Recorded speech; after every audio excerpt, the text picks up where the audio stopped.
What's up, America? I'm Danny T. Welcome to the show.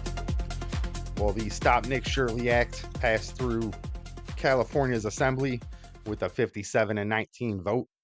It's moved on to the Senate. They claim the act is to protect immigration service providers and NGO workers from harassment. I don't understand when exposing crime became a crime. In my opinion, this isn't to stop any type of harassment. It's to, protect the corruption that's going on. I mean, we see it going on all over the place. There's been about, I believe, 90 people uh, have pled guilty in Minnesota with the frauds that Nick Shirley here has helped expose.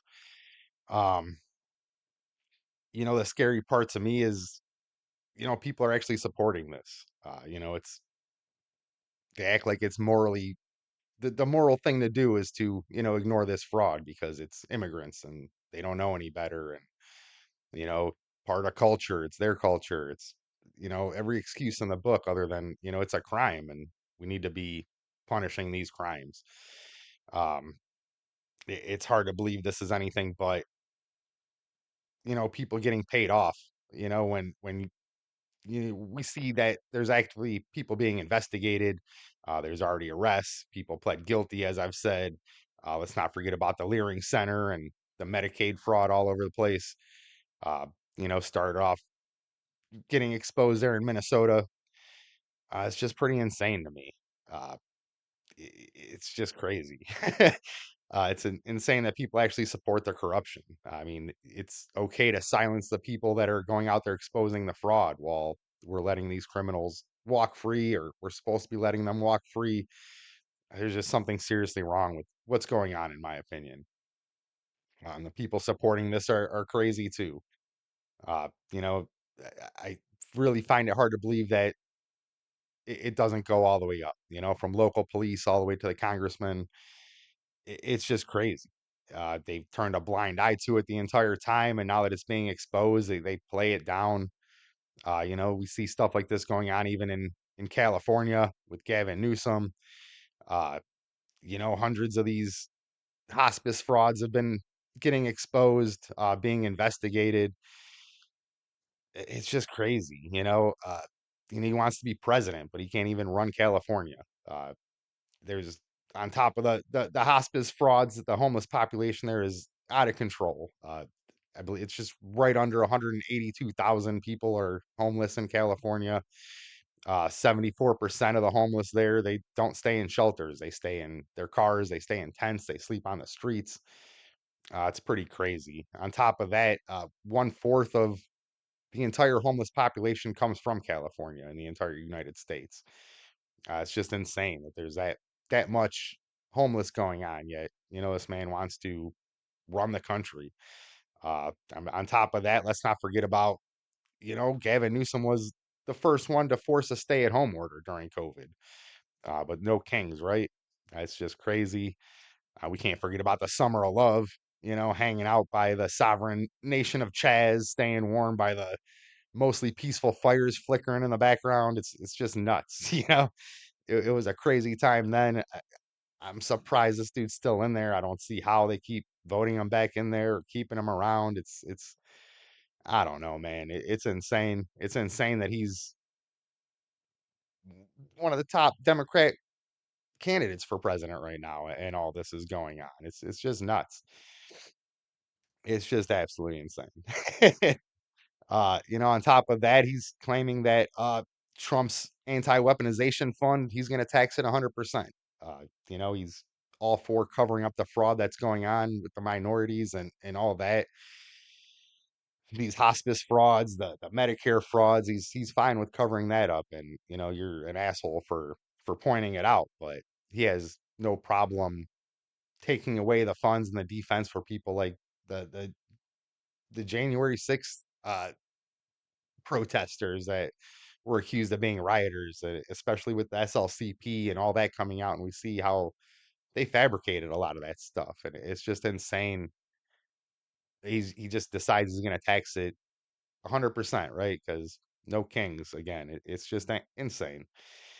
In contrast to this, though, we do have Trump out there fighting against the fraud and just defending against all the propaganda being pushed out as well.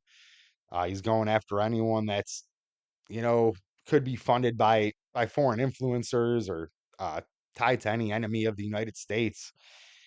They're going to be investigated and prosecuted, and it's no surprise that people like Hasan Piker are right there at the top of the list. uh, in my opinion, he's just another dumb anchor baby who makes first generation patriots like myself look bad. He comes here from a rich Turkish family. They immigrated here and gave birth to this retard who he's never held a real job. He's never sacrificed anything. He doesn't know what it's like to go to bed hungry or worry about paying his next bill. He's never struggled at the bottom to make a life for himself, to make a good living, to be able to take care of people or provide. It's not what he does. He just sits there and tells you how bad capitalism is and how great communism is, and it's just insane to me. It's just totally crazy. Um, yeah, he supports things like the January 7th attack. He totally hates on Jews and Israel, and somehow that's okay. I don't agree with it on any end. I don't think terrorism belongs anywhere. I don't think these attacks should be going on over land, over dumb shit like this, 1,000-year wars, and it's just insane to me. That this person supports anyone. He has a following. His main thing. He promotes violence towards any political opponents. He's called for the murder of senators. He's just ridiculous, man. He doesn't get what free speech is. You can't promote violence and hate and all this and act like you're shielded under free speech. It just doesn't work. And I'm all for free speech, but calling for violence and just promoting the stuff he promotes, it's just bad. It's bad for the country. It's un-American. Uh, but what he's really in trouble for right now is his trip to Cuba back in March.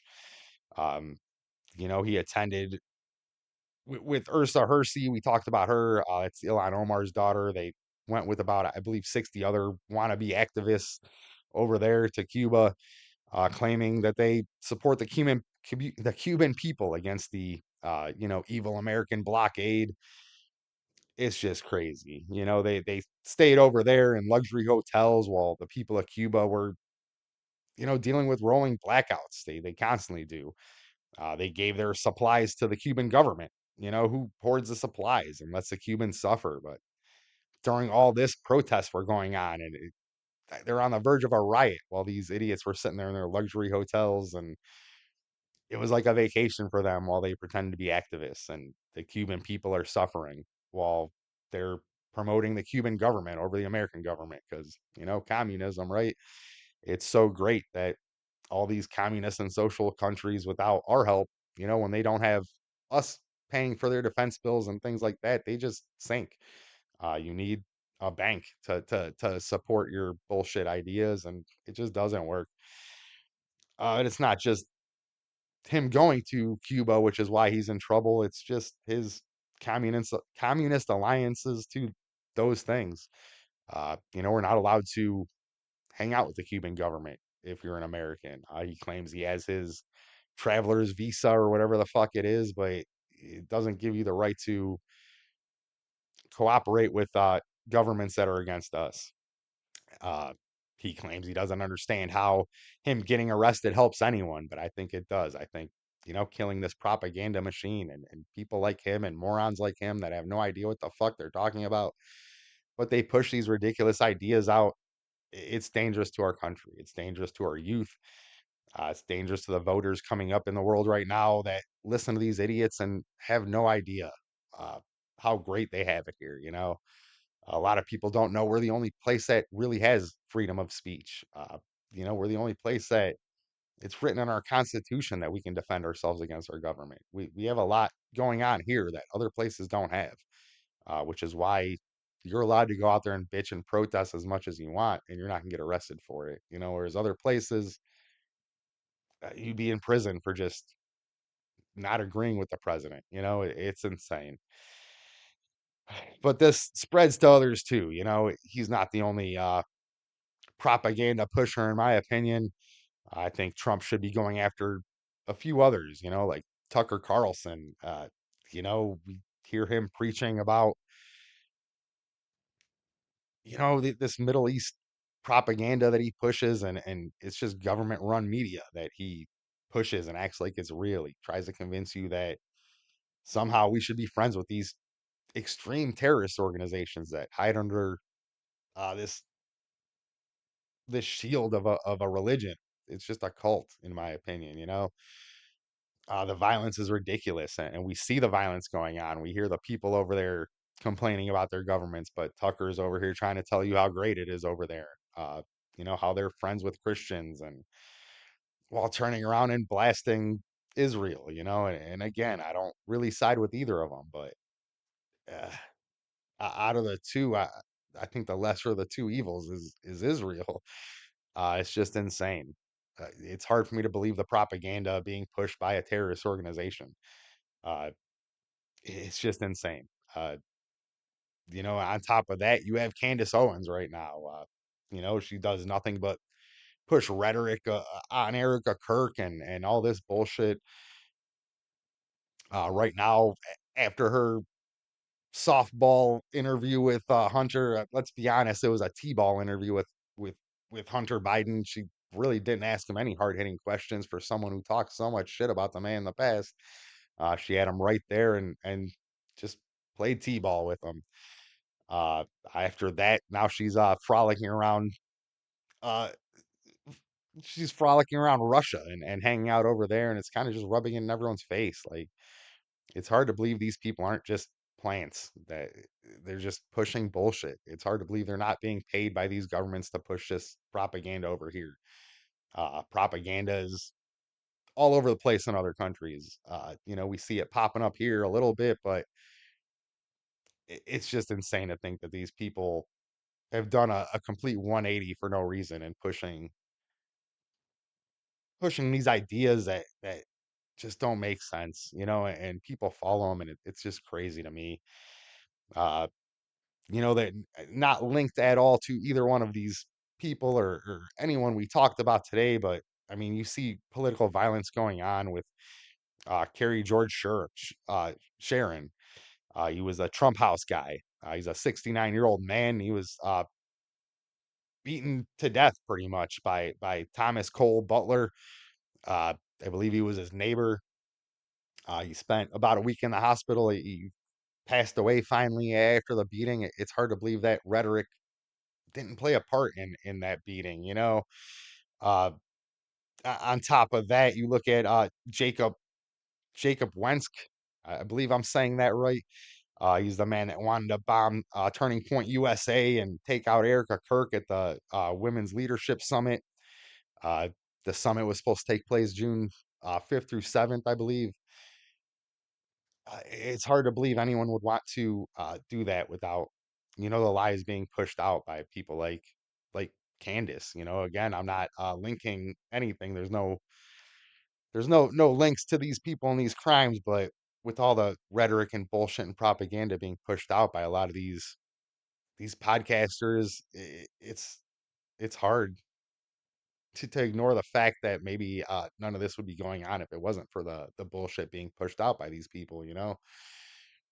It's insane. I don't understand how anyone can follow someone or believe them without, some source links or some facts or some documents. If you don't have that, it's just story time, and it's just imagination land. In my opinion, you need facts. I wish people would start uh, taking that seriously. The fact checking got a little ridiculous during COVID time, and even that turned into bullshit after a while with these independent fact checkers. But it is important to find a paper trail. It's important to have something solid to look at before you just believe the nonsense these idiots push out there. Uh, it's not hard to pick up a history book or look at some stats or read some articles from a trusted source instead of believing these people that just talk for no reason. I think all this just comes from the lies and misinformation being pushed out. it's dangerous, man. It really is. It's fun to believe in conspiracies and things like that, but when people start getting hurt off of baseless lies and BS, or we start turning our back on entire nations and countries, or embracing uh, extremism just because of lies being pushed, it's just dangerous for our country and our future. Not just the country, the world. But I hope you like things I talk about on here in America. If you do, give my channel a like, share, and subscribe. Follow me on Rumble. It's where I like to be. And I'll see you later, America.